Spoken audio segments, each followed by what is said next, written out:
మహిళా commission chairperson గారైన రాయపాటి శైలజ గారు అని నేను అడుగుతూ ఉన్నాను. అందుకే మిమ్మల్ని చెప్తూ ఉన్నాను, మీరు తెలుగుదేశం పార్టీ ఎజెండాతో మాత్రమే పనిచేస్తూ ఉన్నారు, ప్రజల ఎజెండాతో మీరు పని చేయట్లేదు అనే విషయం ఎన్ని సందర్భాల్లో కూడా స్పష్టమవుతూ ఉంది. ఈ రోజు తీసుకుంటే మహిళల మీద అఘాయిత్యాల్లో మన ఆంధ్రప్రదేశ్ రాష్ట్రం ఈ కూటమి ప్రభుత్వం అధికారంలోకి వచ్చాక మొదటి స్థానంలో నిలిచింది. అలాగే ఉమెన్ ట్రాఫికింగ్ లో 3వ స్థానంలోకి వచ్చేసింది. ఈ రోజు మద్యం ఏరులై పారుతూ ఉండే పరిస్థితి. ఈ ఆంధ్రప్రదేశ్ రాష్ట్రంలో మద్యానికి బానిసై మహిళల మీద అఘాయిత్యాలు, హత్యలు పెరిగిపోతూ ఉన్నాయి. రోజుకి 4 మంది మహిళల మీద అత్యాచారాలు గాని హత్యలు జరుగుతూ ఉన్నాయి. రోజుకి 70 మంది మహిళల మీద దాడులు జరుగుతూ ఉన్నాయి. మీరు ఏమైపోయారు మహిళా కమిషన్ చైర్పర్సన్ గారని నేను అడుగుతూ ఉన్నాను. ఈ రోజు ఇంతగా మద్యం వల్ల అనర్థాలు జరుగుతూ ఉన్నా ఒకవైపు బీ షాప్స్ పేరుతో మద్యాన్ని ఎంకరేజ్ చేస్తూ ఉన్నారు. బెల్ షాప్స్ 1,00,000కు పైగా బెల్ షాప్స్ కూటమి అధికారంలోకి వచ్చాక ఏర్పాటు చేయడం జరిగింది. అలాగే పెర్మిట్ రూమ్స్ కి లైసెన్స్ గవర్నమెంట్ ఇచ్చి ఏర్పాటు చేస్తూ ఉండే పరిస్థితి. ఇంత దారుణంగా జరుగుతూ ఉండి దీనివల్ల మహిళల మీద వేధింపులు, అఘాయిత్యాలు పెరిగిపోతూ ఉంటే మీరు ఏమి యాక్షన్ తీసుకున్నారు? వీటన్నిటికీ ఎందుకు మీరు స్పందించట్లేదు? ఎంతసేపు కూడా రాజకీయ ఎజెండాతో తెలుగుదేశం పార్టీకి అనుబంధ సంస్థగా మాత్రమే మీరు పనిచేస్తారా అని మిమ్మల్ని ప్రశ్నిస్తూ ఉన్నాను. కాబట్టి ఎప్పటికైనా ఈ రాష్ట్ర ప్రజలందరూ కట్టిన పన్నులతో మీరు జీతాలు తీసుకుంటున్నారు. మీది ఒక స్వతంత్ర ప్రతిపత్తి కలిగిన సంస్థ. మీరు స్వతంత్రంగా వ్యవహరించండి తప్ప తెలుగుదేశం పార్టీ అనుబంధ సంస్థగా వ్యవహరిస్తే ప్రజలు చీకొడతారనే విషయం తెలుసుకోవాల్సిందిగా కోరుతూ ఉన్నాను. హోంమంత్రి అనిత గారి గురించి తీసుకుంటే ఆవిడ ప్రతి సందర్భంలో కూడా ఎంత నీచంగా ప్రతిపక్ష పార్టీ నాయకుల మీద, మహిళల మీద అన్ని రకాలుగా ఆవిడ మాట్లాడుతూ ఉండే వ్యాఖ్యలు ఈ రాష్ట్ర ప్రజలందరూ కూడా చూశారు. నిజంగా మీకు చిత్తశుద్ధి ఉంటే ముందు అనిత గారిని పిలిచి విచారించి ఆవిడతో ఈ రాష్ట్రంలో ఉన్న మహిళా లోకానికి క్షమాపణ చెప్పించండి. తరువాత ఏ చర్యలైనా తీసుకోండి అని తెలియజేస్తూ ఉన్నాను. ఇప్పటికైనా ఈ రోజు తీసుకుంటే ఈ రాష్ట్రంలో తెలుగుదేశం పార్టీ, జనసేన మంత్రులు, ఎమ్మెల్యేలు, అలాగే నాయకులు, కార్యకర్తల వల్ల ఎంతో మంది మహిళలు వేధింపులకు గురవుతూ ఉన్నారు, అవమానాలు పడుతూ ఉన్నారు, ఎన్నో రకాలుగా మోసపోయి ఉన్నారు. అలాంటి వాళ్ళందరినీ ముందు విచారణ చేయండి, వాళ్ళ మీద యాక్షన్ తీసుకోండి, వాళ్ళ మీద కేసులు పెట్టించండి. తరువాత ఇలాంటి డైవర్షన్ పాలిటిక్స్ చేయండి.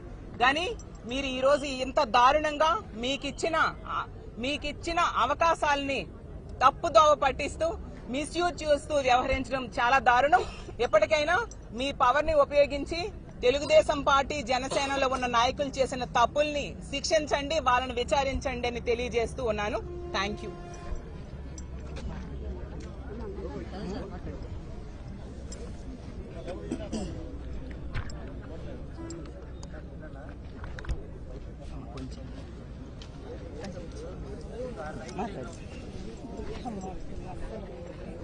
నా హెయిర్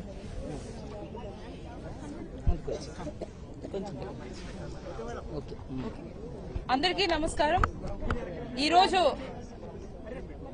స్టేట్ ఉమెన్ కమిషన్ దగ్గరికి మాజీ మంత్రివర్యులైన అమర్నాథ్ గారికి తోడుగా, అండగా ఇంతమంది మహిళలు, రాష్ట్రంలో ఇంతమంది మహిళలు సపోర్ట్ గా వచ్చారు.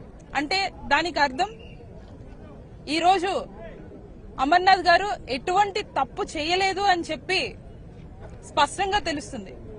ఒక డెమోక్రసీలోని రూలింగ్ పార్టీకి, అపోజిషన్ పార్టీకి ఎప్పుడూ ఉంటుంది క్వశ్చనింగ్, అండ్ దానికి ఆన్సర్ ఇవ్వడం కూడా కామన్ గా జరిగే పని. ఇది కొన్ని డెకేడ్స్ గా వస్తుంది. అయితే ఈరోజు మరీ ఇంత దారుణంగా ఎలక్షన్ ముందు సర్లే టీడీపీ ఆమె కాబట్టి వాళ్ళని సపోర్ట్ చేసుకుంటూ మాట్లాడుతుంది అని చెప్పి అనుకున్నాం. కానీ ఈరోజు ఒక రెస్పెక్టబుల్ పొజిషన్ లో ఉంటూ ఒక మాజీ ముఖ్యమంత్రి వర్యులైన కుటుంబ సభ్యుల్ని కూడా అసభ్యంగా మాట్లాడుతూ ఏకవచనంతో మాట్లాడడం అన్నది అస్సలు నాట్ ఎట్ ఆల్ యాక్సెప్ట్ చేసే థింగ్ కూడా కాదు. అట్లాంటిది ఈ గడిచిన 2 సంవత్సరాల్లో కూడా కేవలం ప్రెస్ మీట్లకి ఇట్లా మీడియా ముందుకు వచ్చి మాత్రమే ఆమె మాట్లాడుకుంటూ, అది కూడా అపోజిషన్ లోని ఉన్న వాళ్ళ మీద అండ్ మాజీ ముఖ్యమంత్రి వర్యుల మీద వారి కుటుంబ సభ్యుల మీద కూడా అసభ్యంగా మాట్లాడడం, దీన్ని ఖండిస్తూ ఎక్కడైనా ఒక పులి స్టాప్ వస్తుందేమో అని చేసి వెయిట్ చేసి ఎప్పటికీ రాని పరిస్థితిలో ఈరోజు మాజీ మంత్రి అయినటువంటి అమర్నాథ్ గారు ఒక కామెంట్ చేశారు. అయితే అది కూడా చేసిన వెంటనే ఈ 2 years కూడా ఏవైతే మాట్లాడారో అధికారం ఉంది కదా, లేకపోతే అధిష్టానం నుండి ఏదో మంచి ఒపీనియన్ వస్తుంది అని చెప్పి నోటికి ఏమొస్తే అది వాగుతూ వచ్చారు. ఫైనలీ రివర్స్ అయ్యేసరికి ఒక మాట మళ్ళీ ఆమెను అడిగేసరికి నేను దళితురాల్ని, దళితుల్ని ఇలా అంటారా, దళిత మహిళని ఇలా అంటారా అని చెప్పి టీడీపీ నాయకుల చేత మాట్లాడిస్తా వస్తున్నారు. ఇది ఏమాత్రం కరెక్ట్? దళితులైనా ఎవరైనా కూడా, రాష్ట్రంలో ఎవరైనా కూడా ఒక ఉన్నతమైన పదవిలో ఉన్నప్పుడు మనల్ని చూసి మిగతా వాళ్ళు చూస్తూ ఉంటారు. రాష్ట్రం అంతా మనల్ని అబ్జర్వ్ చేస్తూ ఉంటారు. ఒక టీచర్ జాబ్ చేసి ఎంతో మంది పిల్లలని ఉన్నత స్థానంలో పెట్టిన ఆమె నోట్లోంచి ఇట్లాంటి వ్యాఖ్యలు ఎవ్వరూ ఎక్స్పెక్ట్ చేయరు. అట్లాంటిది ఏదైతే ఆమె అనుకున్నారో, ఈ రోజు ఒక మంత్రి పదవిలో ఉన్నప్పుడు చేసిన మంచి పనుల గురించి రాష్ట్రమంతా మాట్లాడుకోవాలి. కానీ ఈ రోజు మన హోమ్ మినిస్టర్ గారి గురించి, మేకప్ గురించి రాష్ట్రమంతా మాట్లాడుకునే పరిస్థితి కలిగింది. దీన్ని బట్టి తెలుస్తుంది మీకు వర్క్ లో ఉన్న చిత్తశుద్ధి ఎంతవరకు ఉంది అని. మరి ఆమె గురించి అందరికీ తెలుసు కాబట్టే ఆ రోజు ఇన్సిడెంట్ అయిన వెంటనే ఒక్కరంటే ఒక్కరు కూడా ప్రెస్ ముందుకు వచ్చి మాట్లాడే ధైర్యం కూడా చేయలేదు. ఎస్పెషల్లీ టీడీపీలో ఉన్న నాయకులు ఎవరు కూడా, మహిళా నాయకులు ఎవరు కూడా ధైర్యం చేయలేదు. పదవిలో ఉన్న నాయకులు ఒకరో ఇద్దరు మాట్లాడారు, తప్పక మాట్లాడారు అంతే. ఈ రోజు కమిషన్ దగ్గరికి వెళ్లి కంప్లైంట్ ఇస్తే కమిషన్ అసలు పిలవడానికి కూడా అసలు ఎందుకు పిలిచారా అని అందరూ ఆశ్చర్యానికి గురయ్యారు. కమిషన్ అన్నది ఎప్పుడు 1 sided గా ఉండకూడదు. ఇది రాష్ట్రంలోని అపోజిషన్ వాళ్ళు ఇచ్చినా కూడా, రూలింగ్ పార్టీ వాళ్ళు రిప్రజెంటేషన్ ఇచ్చినా కూడా ఈక్వల్ గా రెస్పాండ్ అవ్వాలి. ఈ రోజు వైఎస్ఆర్ కాంగ్రెస్ పార్టీ తరపున మహిళలందరూ కూడా గత 2 సంవత్సరాల్లో ఏవైతే ఇన్సిడెంట్స్ అయ్యాయో, ఏవైతే అక్రమాలు అన్యాయాలు జరిగాయో, అపోజిషన్ లో ఉన్న ఒక మాజీ మంత్రి మహిళా మంత్రుల్ని ఏమైతే అన్నారో వీటన్నిటి మీద కూడా రిప్రజెంటేషన్ ఇస్తే ఈ రోజుకి స్పందించలేని పరిస్థితి.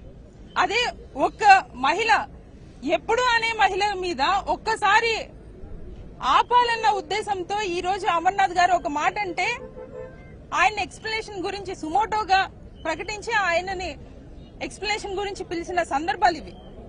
రాష్ట్రం ఎటువైపు వెళ్తుంది అని చెప్పి ఈ మీడియా ముఖంగా ప్రశ్నిస్తున్నాం. ఈ రోజు వైఎస్ఆర్ కాంగ్రెస్ పార్టీ తరఫున మహిళలందరూ కూడా వచ్చాము, మహిళలందరూ కూడా అమర్నాథ్ గారు వెంట ఉన్నాము అంటే దానికి అర్థం ఆయన ఎటువంటి తప్పు చేయలేదని చెప్పి ఈ సందర్భంగా తెలియజేస్తూ, ఈ రోజు కమిషన్ లో పిలిచినప్పటికీ కూడా 3 o'clock అన్నారు, కానీ ఇప్పటి వరకు కూడా విచారణ గానీ లేకపోతే ఎక్స్ప్లెనేషన్ గానీ తీసుకోలేని పరిస్థితులు ఉన్నాయి. ఇది కేవలం రాజకీయంగానే ఇవన్నీ చేస్తున్నారని, ఇవన్నీ కూడా కేవలం డైవర్టెడ్ పాలిటిక్స్. ఈ రోజు వైఎస్ఆర్ కాంగ్రెస్ పార్టీ ఎట్లాంటి కార్యక్రమం పెట్టినా కూడా అది సూపర్ డూపర్ హిట్ అవుతుంది. దానికి ప్రజలందరూ కూడా ఎక్కడ సపోర్ట్ చేస్తారో అని చెప్పి చెయ్యకూడదు అన్న విధంగా ఈ రోజు దాన్ని డైవర్ట్ చేద్దామని చెప్పి ఇట్లాంటి కార్యక్రమాలు పెట్టుకుని కమిషన్ ద్వారా ఇలా పిలిపించుకొని ఇవన్నీ చేస్తున్నారని చెప్పి తెలియజేస్తున్నాను. కాబట్టి రాష్ట్ర ప్రజలు చూడాలి, గమనించాలి. ఇట్లాంటి పార్టీని మళ్లీ రూలింగ్ లోకి తీసుకుని వస్తే సేమ్ ఇదే పరిస్థితులు ఉంటాయి. రాష్ట్ర భవిష్యత్తును పక్కన పెట్టి మేకప్ల మీద నడుస్తా ఉంటాయని చెప్పి రాష్ట్ర ప్రజలందరూ కూడా గమనించాలి. వచ్చే 2029 కి దీనికి పులి స్టాప్ పెడుతూ వైఎస్ఆర్ కాంగ్రెస్ పార్టీని సపోర్ట్ చేసి గెలిపించి జగన్మోహన్ రెడ్డి గారిని సీఎం చేసుకుంటేనే ఈ అరాచకాలు, అన్యాయాలు అన్ని కూడా ఆగి మహిళలకు గౌరవం ఉంటుందని చెప్పి తెలియజేస్తూ సెలవు తీసుకుంటున్నాను. ఇంకో ముఖ్యమైన విషయం అండి, ఇప్పుడు అమర్ గారిని అసలు ఎందుకు పిలిచారు మీరు? అతను ఏమైనా అనిత గారి లాగా తల్లిని గురించి నీచంగా ఏమైనా మాట్లాడారా? లేదా వాడు వీడు అంటూ ఏమైనా మాట్లాడారా? లేదంటే నంగనాచి ఇలాంటి వర్డ్స్ ఏమైనా అమర్ గారు మాట్లాడారా? ఏమీ మాట్లాడలేదు కదా. ఇవన్నీ మాట్లాడిన అనిత గారిని ముందు విచారించాలా, అమర్ గారికి విచారించాలా? మిమ్మల్ని ఈ రాష్ట్ర ప్రజలనే ప్రశ్నిస్తూ ఉన్నాను. అలాగే నా పక్కనే ఉన్న హారిక గారు ఉన్నారు. మనం చూసాం ఆ రోజు తెలుగుదేశం పార్టీ గోండాలు ఏ విధంగా ఎంత దౌర్జన్యంతో ఆమె మీద దాడి చేయడానికి ప్రయత్నించి కారులో ఉంటే కారుని పూర్తిగా డ్యామేజ్ చేసిన పరిస్థితి. మరి ఇప్పుడు ఈ మహిళా కమిషన్ ఏమైంది ఆ రోజు? ఎందుకు ఆ రోజు సుమోటోగా కేసు నమోదు చేయలేదు? బండ బూతులు తిట్టారు ఒక మహిళను పట్టుకొని, ఒక జిల్లా ప్రథమ మహిళ, ఆవిడ జడ్పీ చైర్పర్సన్ గా ఉన్న మహిళ. మరి ఎందుకు మీరు సుమోటోగా కేసు తీసుకొని విచారించలేదని మిమ్మల్ని అడుగుతూ ఉన్నాను. కనీసం కేసైనా పెట్టారా? ఆ రోజు ఆవిడ ఎంత బాధపడ్డారు. అలాగే తీసుకుంటే గంగాధర్ నెల్లూరు జిల్లా వైఎస్ఆర్సీపీ కోఆర్డినేటర్ అయిన కృపాలక్ష్మి గారిని ఆ నియోజకవర్గ ఎమ్మెల్యే ఎంత దారుణంగా నీచంగా మేకప్లు అంటూ మాట్లాడిన విషయం ఈ రాష్ట్ర ప్రజలు ఎవరూ మర్చిపోలేదు. మరి అప్పుడు ఈ మహిళా కమిషన్ చైర్పర్సన్ ఏమయ్యారు? అంటే మీ తెలుగుదేశం పార్టీకి చెందిన మహిళలా? మిగతా వాళ్ళు మహిళలు కాదా? అసలు మహిళా కమిషన్ అనేది మహిళలకి అన్యాయం జరిగినప్పుడు లేదా వాళ్ళ మీద అఘాయిత్యాలు జరిగినప్పుడు పోలీసులు గాని ప్రభుత్వం గాని స్పందించకపోతే అప్పుడు వాళ్ళు కేసులు తీసుకుంటారు, వాళ్ళకి అండగా నిలబడతారు.